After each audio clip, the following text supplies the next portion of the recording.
coached my little brother team for a while. One person that I look up to on my little brother team is his head coach because he knows how to lead the team the proper way. He holds everybody accountable. When I say he holds everybody accountable, he holds everybody accountable, from the kids to the coaches to the parents of the kids on my little brother football team. Me as a coach, I witness all this stuff. Like, it's times like if coaches we late to practices or meetings we supposed to have as a coach, he'll find us, and that's things I look at as a leader, because make sure everybody is on the same page, holding everybody accountable. That's one thing I think is major in being a leader. That's one trait I use. Another thing is he leads by example. Whatever he tell any of my coaches, us, me, and the other coaches to do, he do also. He not gonna tell us, oh, we gotta be this place at one time, and he's not there on time. He not gonna make us watch film, and he's not watching film. He's not gonna make us do extra stuff to make our team, to make us better as a team, and that he don't do on his own. So that's why I say he leads by example in whatever we do. That's another big thing I feel like is a part of being a leader. Another thing is he noticed every detail. We have meetings after every practice to talk about how practice went.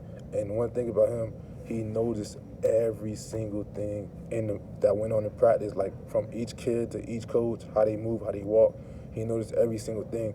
That would shock me, and that's one thing I feel like. Another thing I feel like is big and is important in being a leader. You gotta be able to know every detail and what's going on around you to be able to fix the problem and get it taken care of. So that's why I feel like that's something really important too in being a leader. And another thing, that's real important in being a leader, you got to be professional. That's one thing he is a professional at doing. He's a professional at being a leader, because he, like, sometimes it's like parents that'll be mad, get disrespectful because their kids not getting in, or they don't want their kids to be screamed at, so they start going crazy at the parks and stuff like that. He don't get on their page. He don't go back screaming with them and all that. He'll wait till practice over, pull them to the side, be respectful with them, and tell them why this happened, why that happened. And then sometimes as coaches, we get into it with each other sometimes. So sometimes he'll be professional about it, pull us to the side, talk to us about that, and try to get a solution. He's a solution guy. He always try to find, a solution to solve the problem.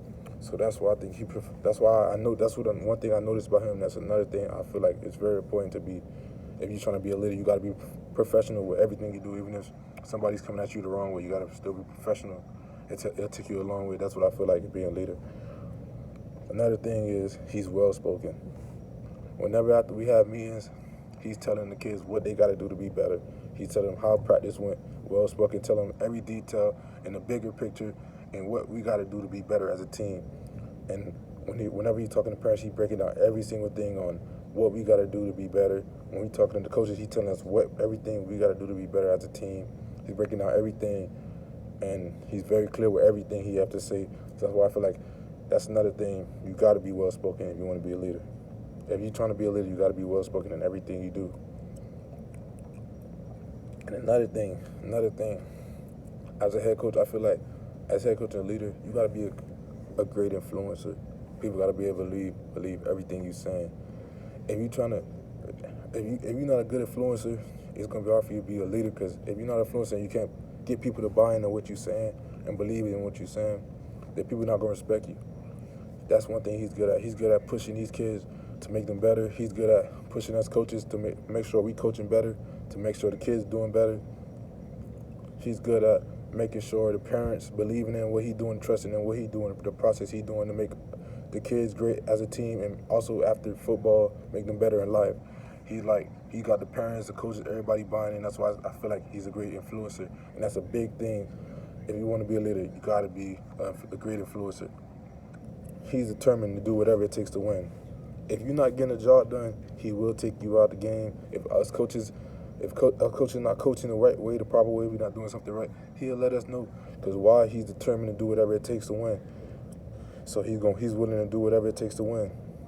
That's another thing. You got to be determined in whatever you do in life. Because if you're not determined to do it, it's going to be hard for you to accomplish stuff because you're going to have a whole bunch of adversity you're going to go through to be successful in life. So you got to be determined to do it, to do whatever it takes to get where you want to get.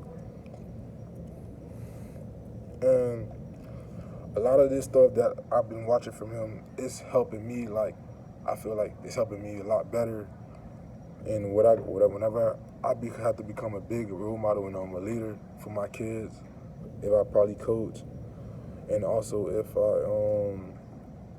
whatever I do later on in life involve me having to be a leader, I can use some of his traits that I've been noticing him doing with coaching, that I could also take on and add on to my recipe. So that's why I feel like he's a great leader and somebody that I could pick up off. So that's why he's my leader.